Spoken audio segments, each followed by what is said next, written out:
I need you to understand something before I tell you what happened in the Greenland Sea.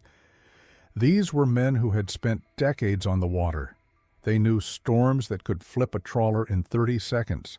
They knew hypothermia, equipment failure, waves that came from nowhere. They knew what fear looked like when it had a rational cause. What they saw pressed against their hull 3 days after the release, that was different. The hand came first. Webbed fingers spread across the metal plating below the waterline, each digit as long as a man's forearm. They felt it before they saw it, a pressure that traveled through the entire vessel like something testing the structural integrity. Then the face. Pale in the ship's underwater lights, inhuman but not animal, with eyes that tracked their movement through 6 inches of steel as if the barrier meant nothing. It stayed there for 11 minutes. They timed it. When it finally descended back into the dark, the impression of those fingers remained visible on the hull, 4 long marks where something had pressed hard enough to dent reinforced metal. The crew was silent for almost an hour afterward, not because they didn't know what to say, because they understood all at once what they had done 3 days earlier when they cut that smaller creature free. They had been seen. They had been evaluated, and something had decided to let them know that their mercy had been noted by an intelligence that existed in a place humans were never meant to reach. This is what happened when they helped what appeared to be a baby mermaid escape their fishing net, and this is what came looking for it afterward. The vessel was a mid-sized commercial trawler operating in the Greenland Sea, roughly 200 nautical miles from the nearest landmass. The crew numbered 8. All had between 12 and 30 years of experience in deep-sea fishing. None had a history of filing unusual incident reports. None had any incentive to fabricate a story that would make them sound delusional to their employer, their industry, and anyone they told for the rest of their lives. The Greenland Sea is not a forgiving place. It sits between Iceland, Svalbard, and Greenland, where the Arctic Ocean meets the Atlantic. Water temperatures hover just above freezing year-round. Visibility is often measured in feet, not yards. The weather can shift from manageable to deadly in under an hour. Crews who work these waters are not romantics. They are technicians of survival, intimately familiar with what the ocean does to the unprepared, the careless, or the unlucky. Commercial fishing ranks among the most dangerous occupations on Earth. Fatal injury rates exceed those of logging, roofing, and aviation. Most deaths come from drowning after falling overboard, hypothermia, or vessel disasters. Fishermen learn quickly to distinguish real threats from imagined ones. Their lives depend on that discernment. The crew was 3 days into a 2-week expedition. The catch had been steady but unremarkable, mostly cod and haddock, typical for the region and season. The weather was holding. Seas were rough but manageable, with swells running at 8 to 10 feet. Deck operations continued on schedule. There was no equipment malfunction, no emergency, no atmospheric phenomenon that would explain what happened next. The nets went down at 0400 hours. Standard deep trawl, targeting depths between 300 and 500 meters. The haul cycle was set for 6 hours. At 1,000 hours, the winch began retrieving the net. The weight felt wrong immediately. Not heavier, different. The tension was inconsistent, as if something inside was moving independently of the current and the ship's motion. The deck crew assembled as the net broke the surface. The first thing they noticed was the sound. Not the usual thrashing of fish in netting, but something higher-pitched, rhythmic, almost vocalized. One crew member later described it as similar to dolphin echolocation, but more varied in tone, more deliberate in pattern. It stopped and started. It changed pitch when the net swung with the ship's movement, as if reacting to changes in position or stress. The net was brought aboard and lowered to the sorting deck. The cod and haddock were secondary now. Every crew member's attention was on the shape tangled near the center of the net, partially obscured by seaweed and the mass of fish. It was small, perhaps 3 feet in length. Its movements were frantic but weakening, consistent with oxygen deprivation or exhaustion. 2 crew members approached and began clearing the fish away from the entangled shape. As the surrounding catch was removed, the shape became clear. It had a head, a torso, and 2 arms. The arms ended in hands with elongated webbed fingers. Its lower body transitioned into a horizontal tail structure covered in fine scales that reflected the deck lights with a faint iridescence. Its skin tone was pale, almost translucent in places, with a faint gray-blue undertone. The creature's eyes were open, large, dark, and forward-facing like a primate's, not laterally placed like a fish's. They tracked the crew members' movements. When one of the men reached toward the netting, the creature recoiled, pulling its head back as far as the tangled lines allowed. The motion was not reflexive. It was deliberate, unmistakably intentional. No one spoke for several seconds. The only sounds were the diesel engine's idle, the wind across the deck, and the faint intermittent vocalizations from the creature in the net. One crew member later stated that the eyes were what convinced him it was not a deformed fish, a seal, or some known marine mammal. The eyes held what he described as awareness, not animal awareness, something closer to what you see in a young child's face when they are frightened and searching for help. The captain was called to the deck. He observed the creature for less than a minute before asking if anyone had touched it. No one had. He asked if anyone had photographed it. No one had. He told the crew to stand back while he considered what to do next. The creature's breathing was visible, rapid, shallow movements of its chest and gills located along the sides of its neck. Its vocalizations had stopped. It was watching the captain now, its head turned toward him, eyes fixed on his face. The net around it was cutting into its skin in several places. Thin trails of a clear fluid, possibly blood diluted by seawater, ran down its torso. The captain made his decision in under 2 minutes. He ordered the crew to cut it free. The first incision into the netting was made at 10:18 hours. The crew member who made it used a standard deck knife, cutting carefully to avoid the creature's skin. The net was synthetic fiber, designed to hold tons of thrashing fish under high strain. It did not cut easily. As the first section of netting fell away, the creature stopped moving. It did not thrash or pull against the remaining tangles. It remained still, chest rising and falling rapidly, eyes shifting between the crew members' faces. One fisherman later described the stillness as unnatural for something that had been struggling moments before, as if the creature understood that cooperating would make the process faster. The second crew member began cutting from the opposite side.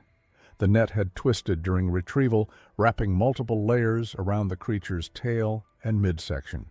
Each cut had to be made with precision to avoid slicing into flesh that bore no resemblance to any fish they had processed before. The skin had texture, not scales in the reptilian sense, but something finer, more like the skin of a dolphin overlaid with a barely visible pattern of microscales that caught light differently depending on angle. One of the webbed hands was freed first. The creature pulled it close to its chest immediately, curling the fingers inward. The webbing between the digits extended almost to the first knuckle, translucent and lined with fine vascular structures, visible when backlit by the deck lights. The hand had 4 fingers and an opposable thumb. The proportions were not human, but the structure was unmistakably similar. The cutting continued. As more of the net was removed, the crew could see the full anatomy. The torso was approximately 18 inches long, with a defined rib structure visible beneath the skin. The arms were proportionally long, with joint articulation at shoulder, elbow, and wrist.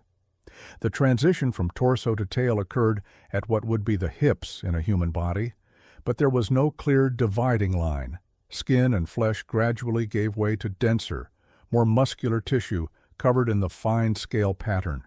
The tail itself was perhaps 2 feet long, ending in a horizontal fluke similar to a cetacean's, not vertical like a fish's. The creature's head was the most disturbing feature. It was not a fish head. It was not a seal's head. The skull was rounded, with a high forehead and a distinct facial structure. The nose was minimal, 2 small slits above a small mouth. The mouth remained closed during the entire process, but when it briefly opened to emit another high-pitched sound, the crew member closest to it reported seeing rows of small, sharp teeth, not the crushing molars of a seal, not the needle teeth of a predatory fish, but something in between. The final section of netting was cut away at 1,034 hours. 16 minutes had elapsed since the first cut. The creature was free, but remained on the deck, lying on its side, breathing rapidly. It made no attempt to move toward the water. Its eyes moved from face to face, then fixed on the captain again. The captain knelt down approximately 3 feet from the creature. He did not reach out. He did not speak. The creature's eyes locked onto his. For several seconds, neither moved. The crew members present later struggled to describe what that moment looked like. One said it resembled a dog watching its owner, waiting for a signal. Another said it looked like a child scanning an adult's face for intent. A third refused to characterize it at all, saying only that it was clear the creature was thinking. The captain stood and stepped back. He gestured toward the starboard side of the deck, where the rail opened for net deployment. 2 crew members approached the creature slowly. It did not recoil this time. One man slid his hands carefully beneath its torso, the other supported the tail. The creature's body was cold to the touch, but not as cold as the surrounding seawater would suggest. It was dense, heavier than its size implied. One crew member estimated 40 to 50 pounds. They carried it to the rail. The creature's head turned toward the water as they approached. Its breathing slowed slightly. When they leaned over the rail and lowered it toward the surface, it did not struggle. The moment its tail touched the water, it began moving, a slow undulation that would have propelled it forward if it had been fully submerged. They released it at 137 hours. It slid into the water without a splash, disappearing beneath the surface in less than 2 seconds. The crew stood at the rail, watching the water where it had vanished. There was no further movement, no surfacing for a final look. It was gone. The captain ordered the crew back to work. The remaining catch was processed. The nets were inspected, repaired, and prepared for the next deployment. No one discussed what had happened. No formal report was filed. The event was not logged in the ship's record. As far as the official account of that day was concerned, nothing unusual had occurred.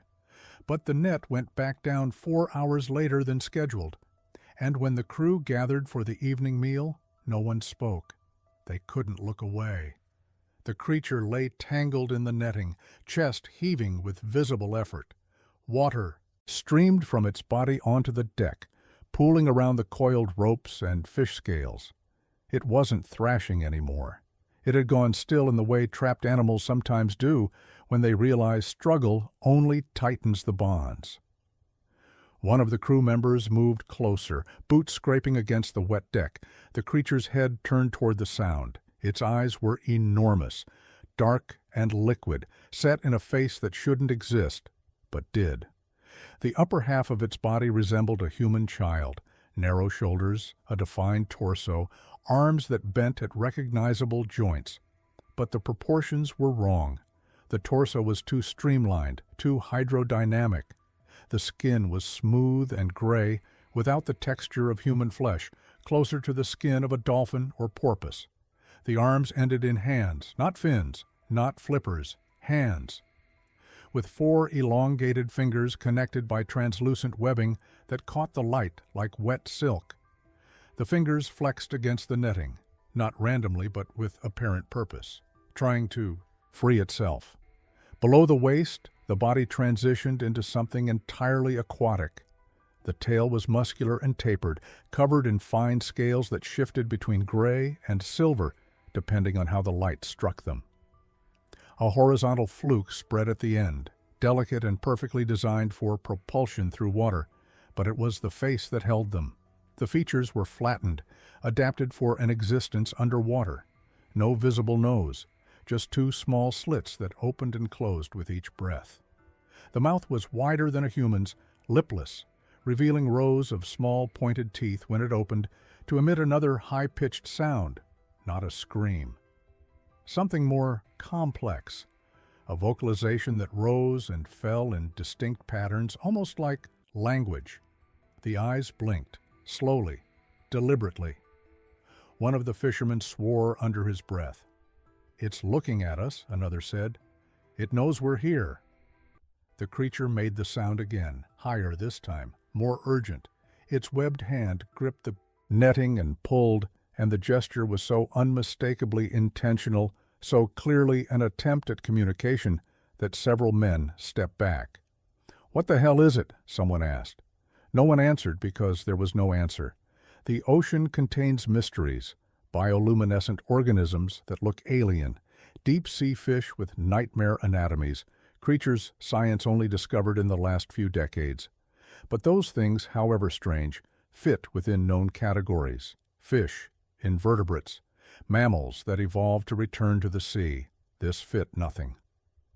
A crew member knelt near the creature's head, keeping his distance, but leaning in to see better. The creature tracked his movement, those massive eyes following him with unmistakable awareness. When he shifted left, the eyes followed. When he raised his hand slowly, the creature flinched. It was afraid. "It's a baby," someone said quietly. "Look at the size. This thing is young." The statement landed with weight. If this was young, something much larger existed somewhere. The thought settled over the deck like a shadow. The creature's breathing had become more labored. Its chest rose and fell in shallow, rapid movements. The webbing between its fingers had started to dry at the edges, losing its translucent quality. However it was meant to survive, it wasn't meant to survive here, out of the water, tangled and exposed under open sky. One man crouched and touched the netting near the creature's shoulder. It jerked away from his hand, emitting a sharp burst of sound that made him pull back. "Easy," he said, as if speaking to a frightened animal. "Easy." The creature went quiet. It watched him. Then, slowly, it relaxed against the net. He reached out again. This time it didn't flinch. "We need to get it out of this," he said.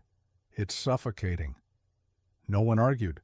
Whatever this thing was, it was dying in front of them, and the basic mammalian instinct to preserve life, especially young life, overrode the shock and confusion. They'd all seen animals trapped before, seals caught in debris, dolphins tangled in abandoned nets. The suffering was universal, recognizable even across species, even across whatever taxonomic gulf separated them from this. The crew moved carefully. They cut the outer layers of netting first, peeling it back from the creature's torso and arms. It didn't struggle. It lay still and watched them work, its dark eyes moving from face to face. When one man's hand brushed its shoulder, the skin was cold and slick, like touching a seal, but with an underlying firmness that felt more structured. As the netting loosened around its tail, the creature shifted. Its fluke moved, a slow, deliberate motion, testing its freedom. The scales caught the light and shimmered. Up close they could see the individual overlapping plates, tiny and intricate, a design refined over however many millennia this species had existed. The final section of net fell away. The creature lay free on the deck, unrestrained, surrounded by a semicircle of fishermen who had no idea what they were looking at or what to do next. It lifted its head, turned to look at the ocean beyond the rail. Then it looked back at them. The silence stretched. Seconds passed. 10, 20. One of the fishermen broke the stalemate. He moved toward the creature slowly, arms extended in a gesture that transcended language. offering help. The creature didn't flee. It watched him approach, and when he slid his arms beneath its body, one under the shoulders, one supporting the tail, it allowed itself to be lifted. It was heavier than it looked, dense, built for an environment where weight meant nothing and streamlined power meant everything. The man carried it to the rail. The others followed, forming a small procession across the wet deck. No one spoke. The moment felt too strange, too singular for words. At the rail he paused. The creature lay in his arms, perfectly still, its eyes fixed on the dark water below. Then he lowered it over the side. The seconds before the release hung suspended. The fisherman stood at the rail with the creature cradled in his arms, and every man on that deck understood they were at a threshold.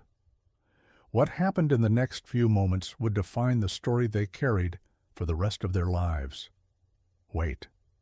The voice came from behind them. The captain. He'd been standing back, watching, saying nothing, while his crew worked to free the creature. Now he stepped forward, and the authority in his tone stopped the moment cold. The fisherman at the rail didn't move.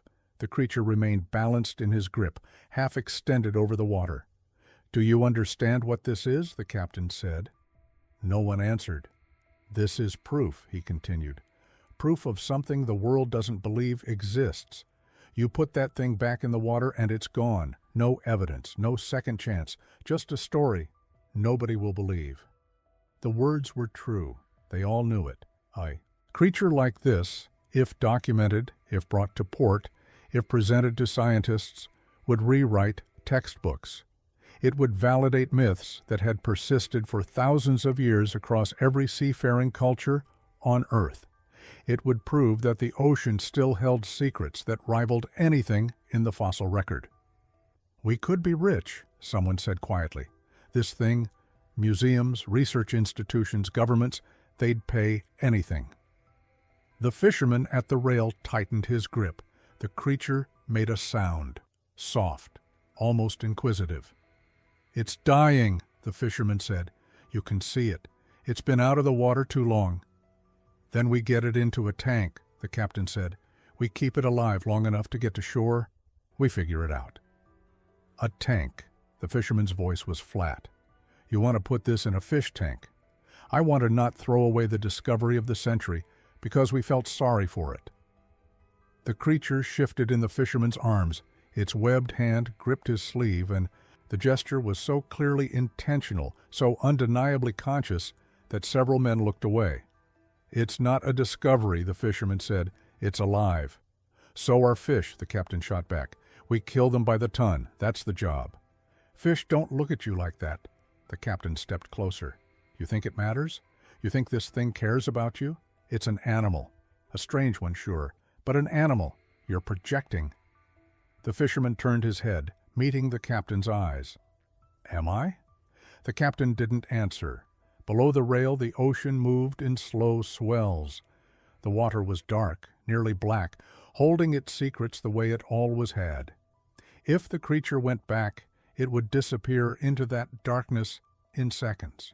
No photographs, no video, no physical evidence beyond the testimony of a dozen fishermen whose story would be dismissed as fantasy or hoax.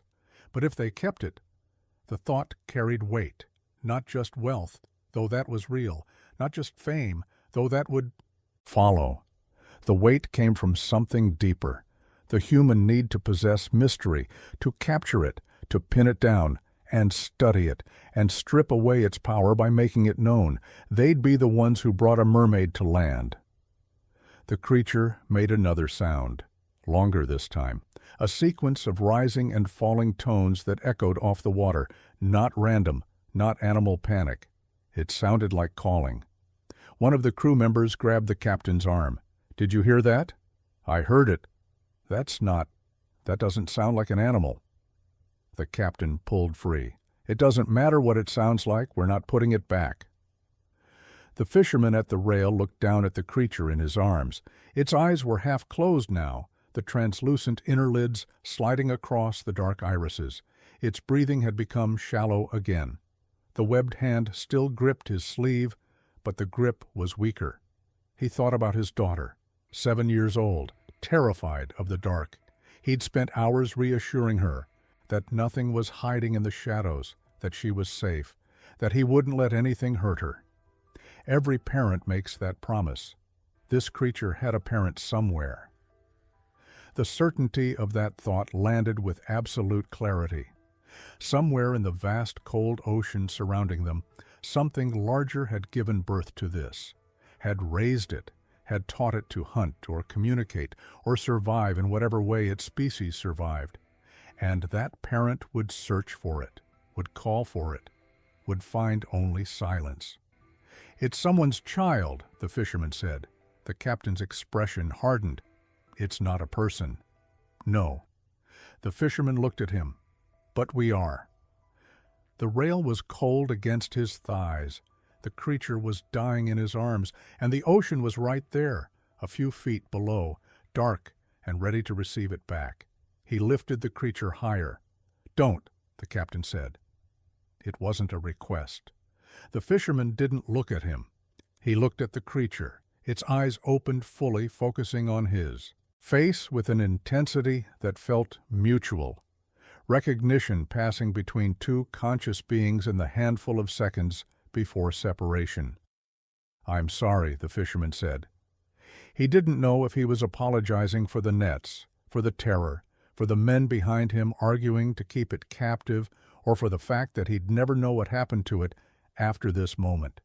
He released it. The creature dropped toward the water, limbs spreading instinctively, body twisting in midair with a grace that hadn't been visible on the deck. It hit the surface cleanly, barely a splash, and the ocean accepted it back without ceremony. For a moment they saw it just below the surface, a pale shape suspended in the dark water, motionless. Then its tail flexed, once, powerfully. It dove. The fisherman rushed to the rail, leaning over, searching the water. The pale shape descended rapidly, growing smaller, fading into the deeper black below. Within seconds, it was gone. No trace, no proof it had ever existed except the wet outline on the deck where it had lain and the scattered pieces of cut netting. The captain turned away without a word and walked back toward the wheelhouse. His footsteps were heavy on the deck, angry. The fisherman who'd released it stayed at the rail, hands gripping the cold metal, staring at the empty water. "You did the right thing," someone said behind him.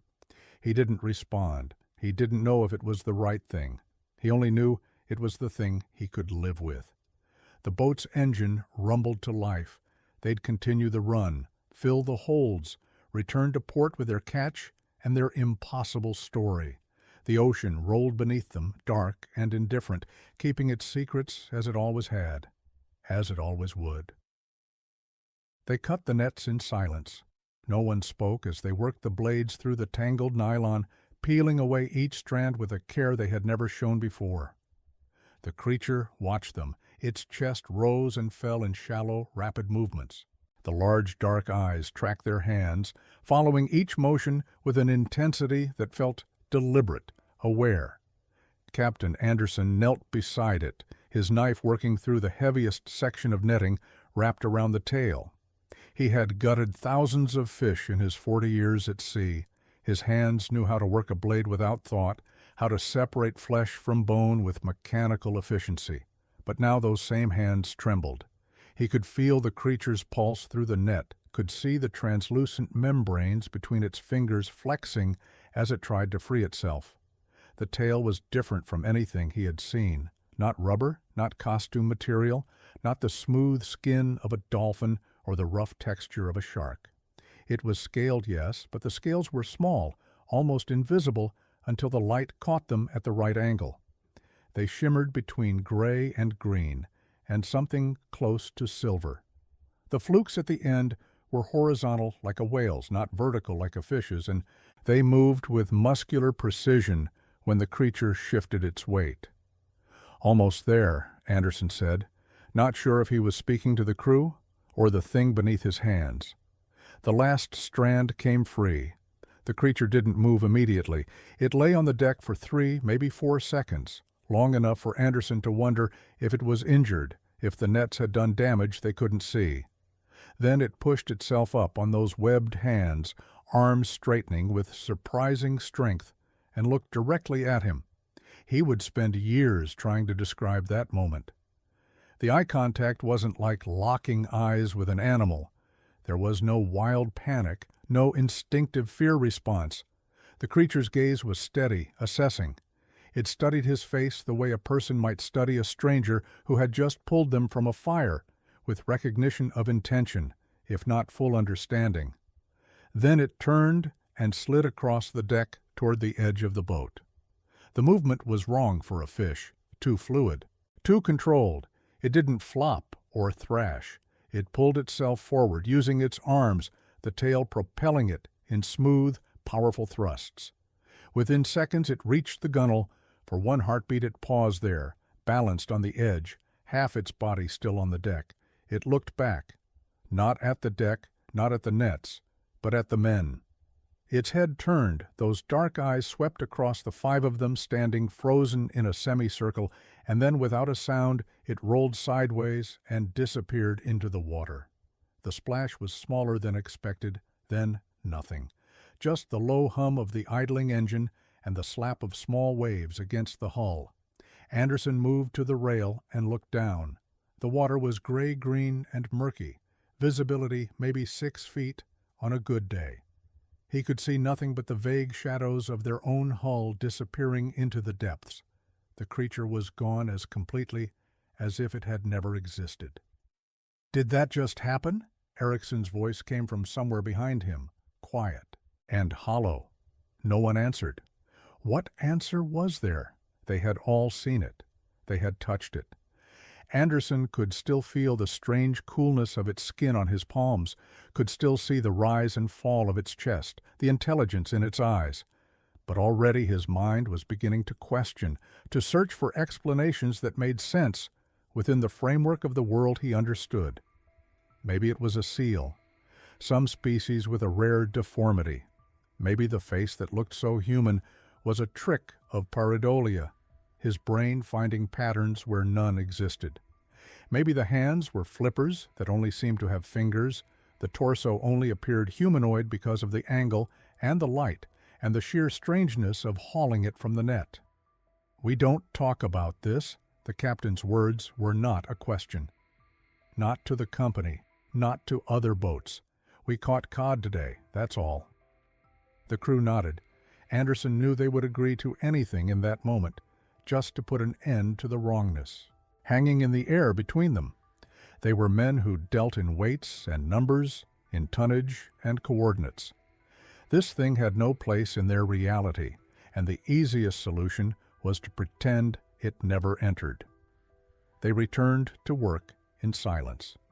The nets were repaired. The catch was sorted and stored. The engines throttled up and the boat turned back toward its planned route. Within 20 minutes, the deck looked exactly as it had before, no evidence remaining that anything unusual had occurred.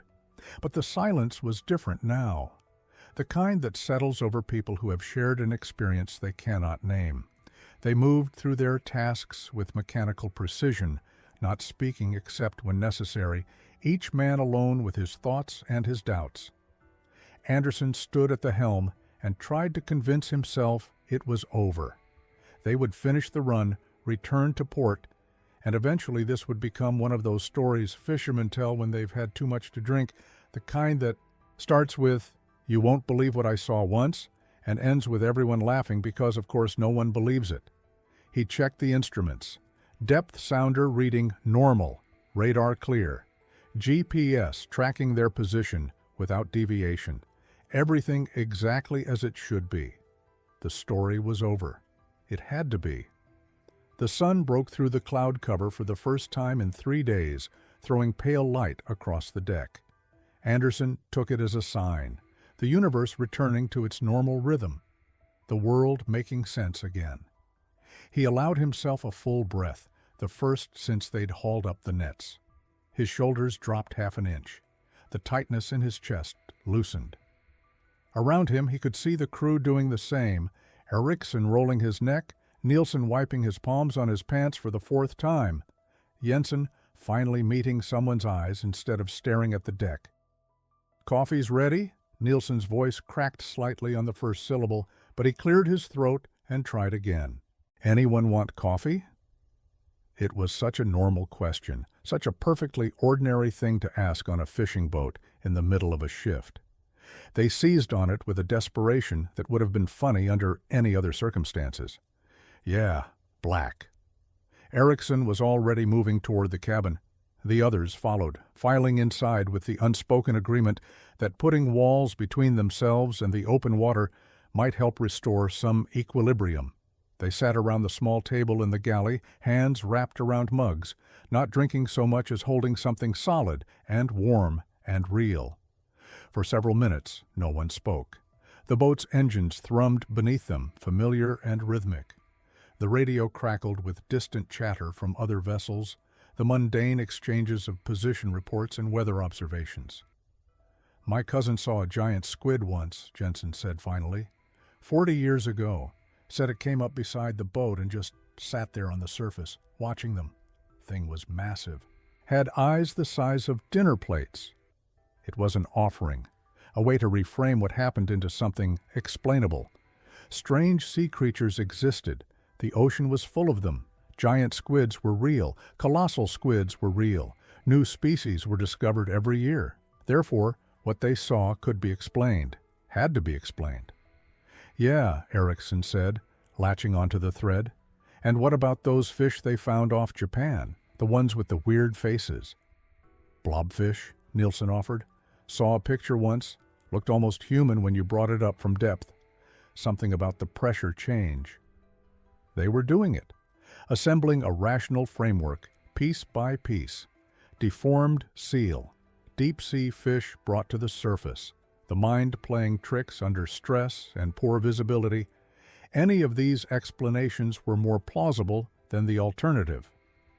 "Could have been a hoax," Anderson said quietly. "Someone's idea of a joke. You can buy those things online. Silicone, animatronics. Could have been dumped off another boat. We just happened to catch it." Even as he said it, he knew it was absurd. The thing had been alive. It had breathed. It had looked at him with eyes that contained something he recognized, even if he couldn't name it. But the other men nodded anyway, grateful for any explanation that didn't require them to redraw the borders of the possible. "Makes sense," Jensen said. "Tourist thing, maybe. Someone making a fake mermaid for a museum or something. Lost it overboard." The conversation continued in this vein for another 10 minutes, each man contributing a piece to the story they were collectively building, the version they would tell themselves, the version that would let them sleep at night. By the time they finished their coffee, they had constructed a perfectly reasonable narrative that explained everything without requiring them to believe in anything impossible. Anderson felt something close to relief. This was manageable. They had seen something. Strange, yes, but strange was not the same as impossible. The world remained intact. The rules still held. "Back to work," he said, standing. "We're burning daylight." They filed back onto the deck, and for a moment it felt like the encounter had never happened. The sun was out. The sea was calm. They had quotas to meet and schedules to keep, and all the normal concerns of men who made their living from the ocean. Anderson moved back to the helm and checked their position. They were on course. The fish finder showed promising activity about 2 kilometers west. He turned the wheel, adjusted their heading, and allowed himself to imagine that the rest of the day would be routine. He was wrong. The first sign came 20 minutes later. Anderson noticed it on the depth sounder, a large mass moving beneath them, deeper than the fish they were tracking, too large and too fast to be a whale. The shape on the screen was irregular, not the smooth torpedo outline of any marine mammal he recognized. He watched it for 30 seconds, telling himself it was a glitch in the equipment, a false reading caused by a thermocline or a dense school of fish. Then it changed direction, not drifting, not following a current. It turned with clear intention, adjusted its depth, and began to rise. "Captain?" Nielsen had noticed it too. was staring at the screen with his coffee mug frozen halfway to his mouth. The mass continued upward, 60 meters, 50, 40.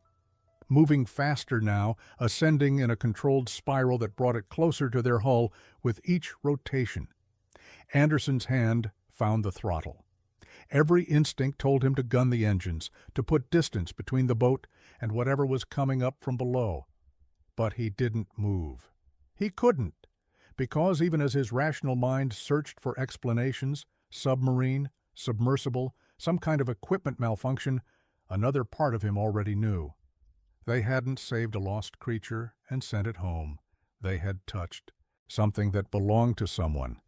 And now that someone was coming to see who had touched it, they returned the creature to the water at 1422 UTC. By 1435, the crew had begun the process of securing the nets and resuming normal operations. Captain Jens Larsen ordered a westward course correction to put distance between the vessel and the incident site. No one questioned the decision. The forward deck was quiet. 3 crew members worked the winch system, their movements routine and practiced. The ocean stretched in every direction, gray and unbroken, except for the white foam trails left by the hull. Wind speed held steady at 18 knots. Surface temperature registered 2.1 degrees Celsius. At 1441, sonar operator Henrik Sørensen noted an anomaly on the fathometer reading. The depth beneath the keel measured approximately 340 meters, consistent with their position on the continental shelf. But a secondary return appeared on the display, indicating a large mass moving at a depth of roughly 60 meters. Sørensen initially logged it as a whale. The size was appropriate for a fin whale, or possibly a young blue whale, though both species were uncommon in these waters during this season. He noted the contact and continued monitoring. The mass did not behave like a whale. Cetaceans follow predictable patterns. They surface to breathe at regular intervals. They travel in relatively straight lines when migrating or circle within a defined area when feeding. Their movements create specific acoustic signatures that experienced operators recognize immediately. This contact did none of those things.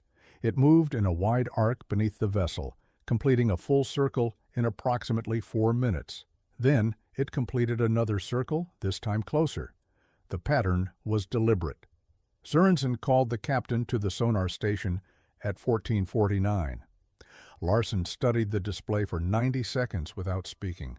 The contact completed another circuit, now within 80 meters of the hull. He asked Sørensen if the equipment was functioning correctly. Sørensen confirmed all systems were operating normally. At 1452, a deckhand named Poul Andersen reported movement in the water off the starboard side. He described it as a shadow, something large passing just beneath the surface, visible only as a dark shape that disrupted the wave patterns. 2 other crew members confirmed the sighting. The shadow passed from starboard to port, then disappeared beneath the keel. At 1454, the entire vessel shuddered. The vibration lasted approximately 8 seconds. It was not violent, nothing shifted or fell, but every person aboard felt it through the deck plating, through the railings, through the walls of the cabin. It registered as a deep, resonant pulse that seemed to originate from the water itself. Engine room checks showed no mechanical issues. The hull showed no signs of impact or obstruction. The vessel's structural integrity remained intact. At 1456, the sonar contact stopped circling. It held position approximately 45 meters off the port bow at a depth of 30 meters. It did not move. The crew gathered at the port rail, staring at the water where the contact should be visible if it surfaced. Larsen reduced speed to 3 knots. He considered calling it into the Coast Guard station at Longyear Buy-in, but the content of such a call presented obvious problems. What would he report? An unidentified sonar contact? A vibration of unknown origin? The presence of something his crew could feel but not see? The ocean remained flat and dark. The wind dropped to 12 knots. The only sound was the low rumble of the engines and the rhythmic slap of waves against the hull. At 15:03, something surfaced. It did not breach or leap. It rose slowly from the water, without disturbing the surface more than necessary, as if it understood the mechanics of stealth. The crew saw it as a shape at first, a dark mass that broke the boundary between sea and air with careful precision. Then they saw the details. The head was massive, easily twice the size of a human skull. The face was flat and broad, with features that suggested both human and something older. The eyes were large and set wide apart, adapted for vision in low light. They were not the eyes of a fish. They moved with focus and intention, scanning the vessel from bow to stern. The creature's shoulders emerged next, revealing the upper portion of a torso that combined humanoid structure with adaptations no terrestrial primate possessed. The skin was smooth and dark, almost black in the gray light. Water streamed from it in sheets. Then it raised one arm from the water. The hand was webbed, with fingers longer than any human hand, tipped with what appeared to be reinforced nails or claws. The webbing extended from the base of each finger to the first knuckle, creating a structure designed for propulsion through water. The creature placed this hand flat against the hull of the vessel. The contact produced a hollow thump that echoed through the entire boat. The hand was large enough to span nearly a meter of the hull's surface. The crew could see it clearly through the port side windows. The texture of the skin, the spread of the webbing, the slight flecks of the fingers as it pressed against the metal. It held that position for 11 seconds. Then it looked directly at the bridge windows. The eyes were not animal eyes. Animal eyes reflect light in specific ways. They track movement based on instinct and hunger. They show fear or aggression through measurable physiological responses. The eyes of a hunting seal are different from the eyes of a fleeing cod, but both operate within predictable parameters of stimulus and response. These eyes calculated. They moved from the bridge to the forward deck, where 3 crew members stood frozen at the rail. They shifted to the starboard side, where 2 more crew members had appeared, drawn by the commotion. They returned to the bridge and held there, making direct contact with Captain Larson through 2 panes of reinforced glass. The message in that gaze required no language. "You saw the small one. I see you." The creature remained at the surface for 47 seconds. Its breathing was visible, a controlled expansion and contraction of the chest that drew air through what appeared to be both nostrils and a secondary respiratory structure below the waterline. The sound of the breathing carried across the water, audible even over the engine noise. At 15:04, it withdrew its hand from the hull. The crew expected it to dive immediately, to vanish back into the depths with the same efficiency it had demonstrated during its approach. Instead, it pushed backward from the vessel, creating distance while maintaining its position at the surface. It raised both arms from the water. The second hand was identical to the first, large, webbed, and clearly designed for powerful swimming strokes. But the gesture it made with both hands together was not a swimming motion. It brought them together in front of its chest, then extended them outward in a slow, sweeping movement that encompassed the entire boat. Then it vocalized.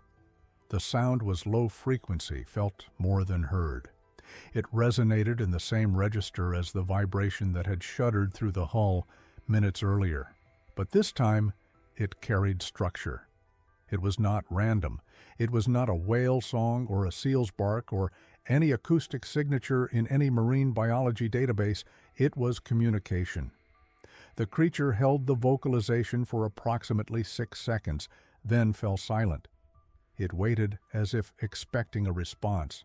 When none came, it repeated the sound, identical in pitch and duration to the first iteration. Larson later stated he understood, in that moment, that this was not a threat display. It was an attempt at contact.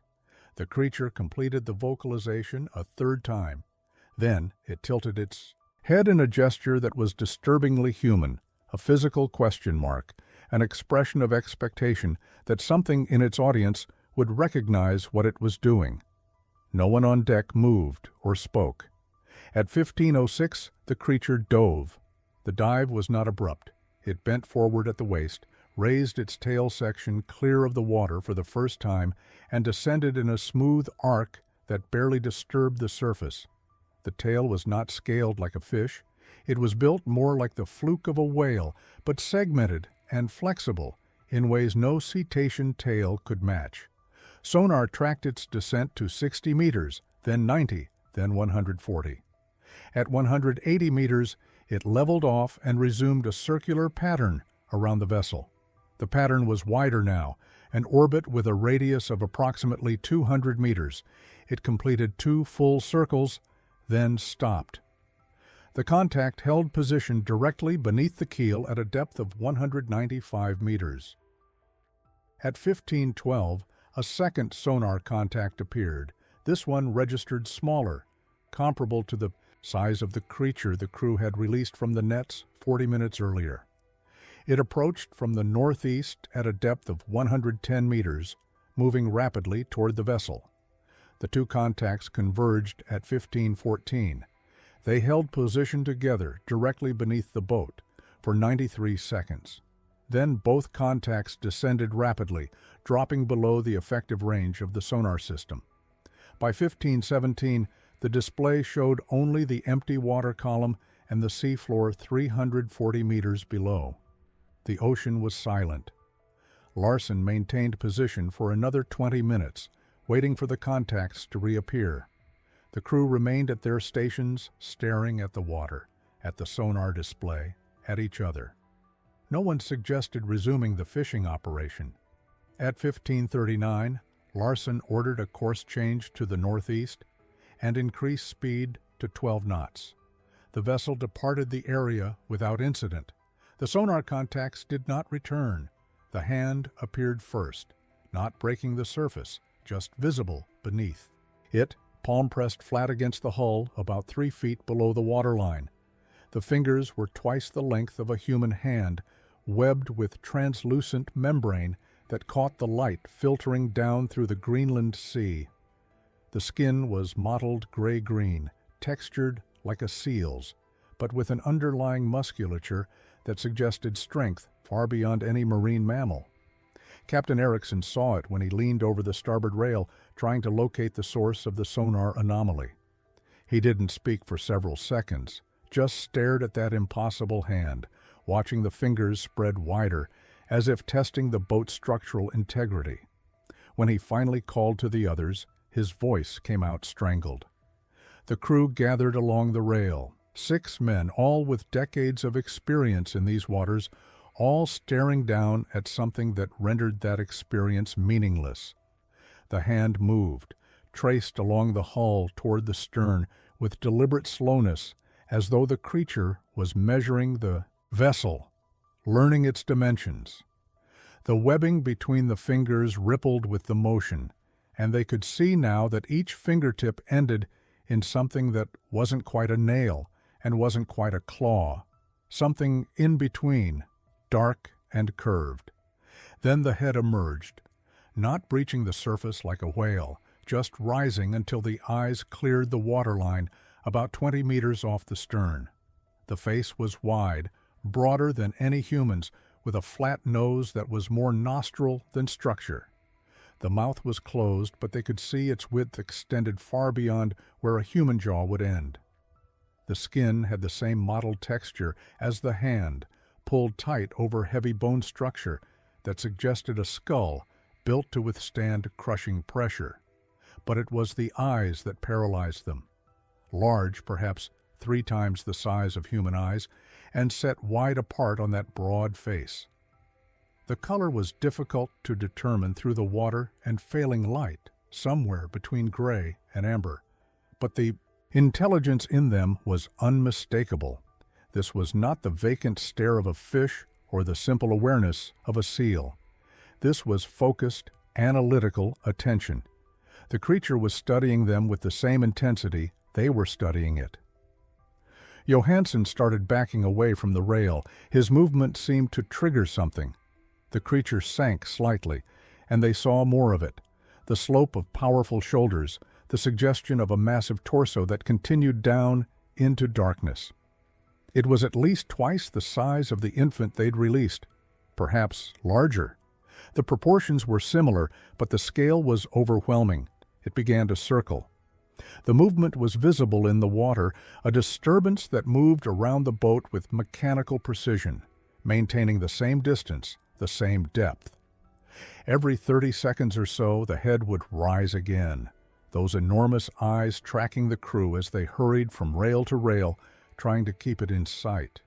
The sonar showed it clearly now, a large mass, moving in a perfect circle around their position.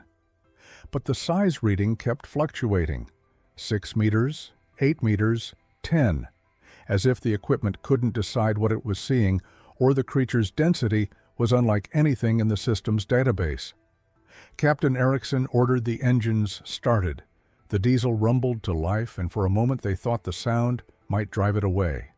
Instead, the creature stopped circling, just held position off the port side, its head fully above water now, regarding them with what could only be described as consideration.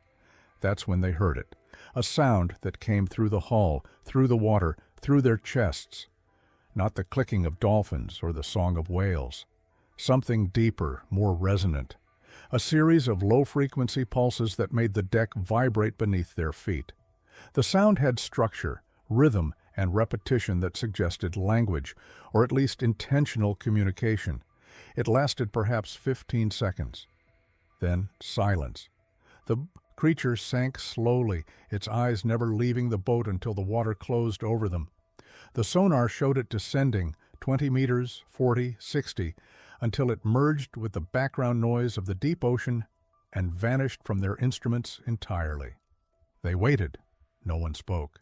The engine idled, and the boat rocked in the gentle swell, and 6 men stared at empty water while their minds tried to construct an explanation for what they'd witnessed. After 10 minutes, Captain Erickson gave the order to pull the lines and move. They didn't return to port immediately. There were quotas to meet, livelihoods to maintain, but they left that particular area of the Greenland Sea and didn't return for the remainder of the season. None of them reported the encounter. Not to the company, not to maritime authorities, not to scientists. They understood instinctively that the story would destroy their credibility as professional fishermen, that the description of what they'd seen would sound like the alcohol-fueled fantasy of men who'd spent too long at sea, but more than that, speaking about it felt wrong, like a violation of something they didn't fully understand. They had entered territory that wasn't theirs, touched something that wasn't meant to be touched. And the creature that came afterward, whether mother or guardian or something else entirely, had made a judgment about them, had chosen to let them leave rather than demonstrate what those massive hands and that powerful body could do to their small boat. It wasn't a thank you for releasing the infant. It was a warning, a demonstration of presence, a message delivered not in words, but in the simple fact of its existence. You are not the apex predator in these waters. You are tolerated here, but you are not in control. The account came from Animal Planet's 2013 special Mermaids, the New Evidence. Not a documentary, a mockumentary, a work of fiction presented in documentary format with enough authentic-looking elements to blur the line between speculation and truth. It was the sequel to the network's 2012 program, Mermaids, the Body Found, which had generated massive viewership and immediate controversy by depicting the discovery of a mermaid corpse with such convincing production value that millions believed it was real. The 2013 follow-up refined the formula. It featured actors playing marine biologists and government officials, CGI creatures integrated seamlessly with footage of real ocean environments, and a narrative structure that mimicked actual investigative documentaries down to the shaky handheld cameras and grainy, classified footage. The Greenland fishing boat encounter was one of several scenarios presented as eyewitness accounts, complete with dramatic reenactments and testimony from crew members who were, in reality, performers reading scripts. Animal Planet provided disclaimers, small text at the beginning stating the program was science fiction, based on scientific theory. But the disclaimers were brief, easy to miss, and immediately contradicted by the program's tone and presentation. Everything about the production screamed authenticity. The technical language, the citation of real scientific papers, the involvement of what appeared to be credible experts discussing evolutionary biology and marine ecology. The network understood something fundamental about how people process information. Format matters as much as content. A story told with the visual language of documentary journalism, interview setups, archival footage, expert testimony, triggers different cognitive processing than the same story told with obvious fictional cues. The brain's fact-checking mechanisms relax. Skepticism decreases. The viewer slips into a receptive state where the line between this is real and this is realistic becomes dangerously thin. The program cited genuine research, the U.S. Navy's use of sonar in marine environments, NOAAs, deep-sea exploration programs, the documented effects of underwater acoustic testing on marine mammal behavior, all real, all accurately described. Then it wove fiction through those facts, suggesting that military sonar had detected large unidentified creatures, that government agencies had recovered biological samples from unknown hominids, that there was an active cover-up of evidence pointing to an undiscovered aquatic human relative. NOAA issued an official statement after the 2012 special. Mermaids, those half-human, half-fish sirens of the sea, are legendary sea creatures, chronicled in maritime cultures since time immemorial. The ancient Greek epic poet Homer wrote of them in the Odyssey. But are mermaids real? No evidence of aquatic humanoids has ever been found. The statement's existence became part of the mythology. To believers, government denial wasn't proof of fiction, it was proof of cover-up. The more officials insisted the program was entertainment, the more convinced some viewers became that truth was being suppressed. The mockumentary format weaponized the found footage aesthetic that had proven effective in horror films like The Blair Witch Project and Paranormal Activity. Shaky cameras suggest unplanned moments. Poor lighting implies authenticity rather than production design. Grainy video quality reads as raw footage rather than artistic choice. These visual cues bypass rational analysis and speak directly to the pattern recognition systems that helped our ancestors identify threats in incomplete information. The actors played their roles with restraint. No melodrama, no obvious horror film reactions. They responded to the fictional creatures with the measured uncertainty real scientists might display when confronted with data that challenges their understanding. This tonal authenticity was perhaps more convincing than any special effect. The CGI mermaids themselves were designed with careful attention to biological plausibility. They weren't the beautiful human-fish hybrids of fairy tales. They were chimeric creatures that looked alien and disturbing, streamlined for aquatic life, with adaptations that suggested deep evolutionary divergence from terrestrial humans. The infant captured in the net had oversized eyes for low-light vision, webbed digits for swimming efficiency, a body shape that minimized drag. The adult that surfaced later displayed sexual dimorphism and size differences consistent with many marine mammals. Every design choice reinforced the illusion that these were real organisms, shaped by natural selection rather than mythology. The program exploited a genuine gap in public knowledge. Most people have no idea how much of Earth's ocean remains unexplored. The statistic is real. Roughly 80% of the ocean has never been mapped, observed, or explored at any significant resolution. That vast unknown creates psychological space for speculation. If we've cataloged only a fraction of marine life, if new species are discovered regularly in deep-sea environments, why couldn't something large and intelligent remain hidden? The mockumentary answered that question with persuasive fiction. It suggested these creatures were rare, intelligent enough to avoid detection, and living primarily in regions humans rarely access. It proposed that occasional sightings had been systematically dismissed or covered up by governments concerned about military security, commercial fishing interests, or public panic. None of it was true, but all of it was plausible enough to survive initial skepticism, especially when packaged with authentic-looking production values and presented on a cable network with "animal" in its name. The producers didn't simply invent creatures from whole cloth.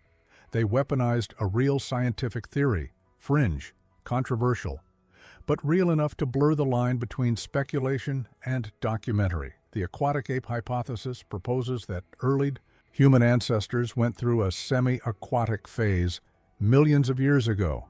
Proponents point to features that set us apart from other primates: our relative hairlessness, our subcutaneous fat, our ability to hold our breath, our bipedalism. These traits, they argue, make more sense if our ancestors spent significant time wading, swimming, diving in shallow coastal waters.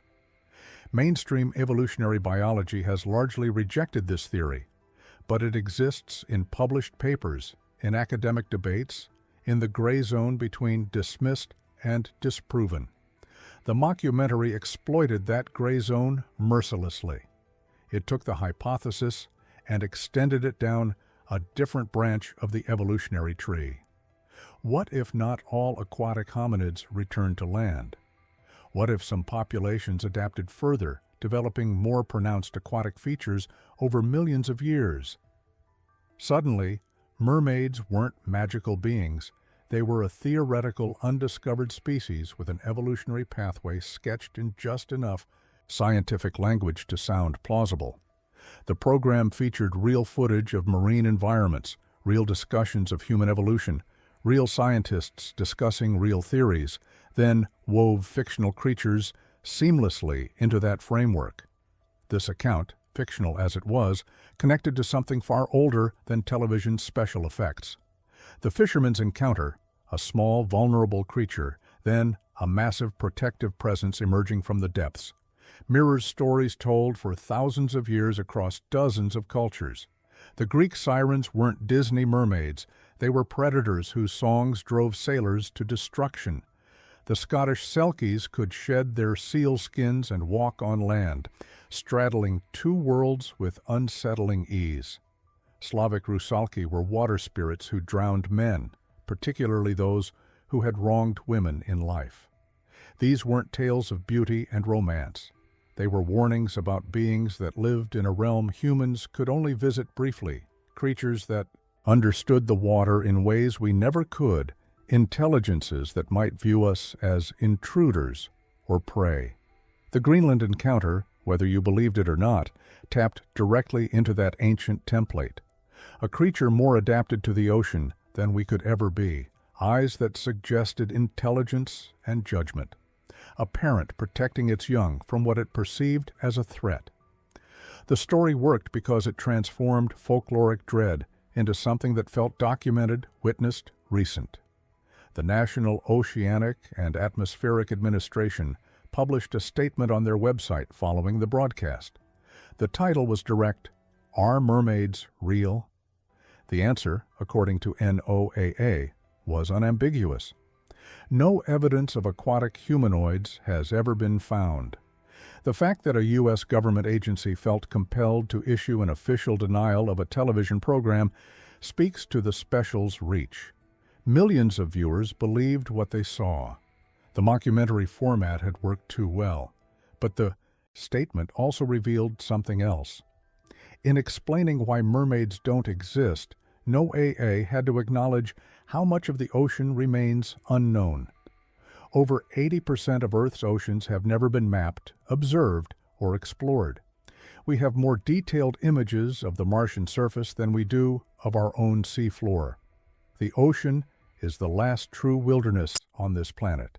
Not forests, not deserts, the deep sea. And in that wilderness, discoveries continue to challenge what we thought possible. Species once believed extinct for millions of years found alive. Ecosystems thriving in conditions that should be lethal. Creatures exhibiting behaviors that rewrite our understanding of intelligence and adaptation. The fisherman's story was fiction, but its power came from genuine possibility. Even knowing the truth, the image remains unsettling. Intelligent eyes in dark water, a massive hand against a boat's hull, the realization that you're being watched by something that understands exactly what you are.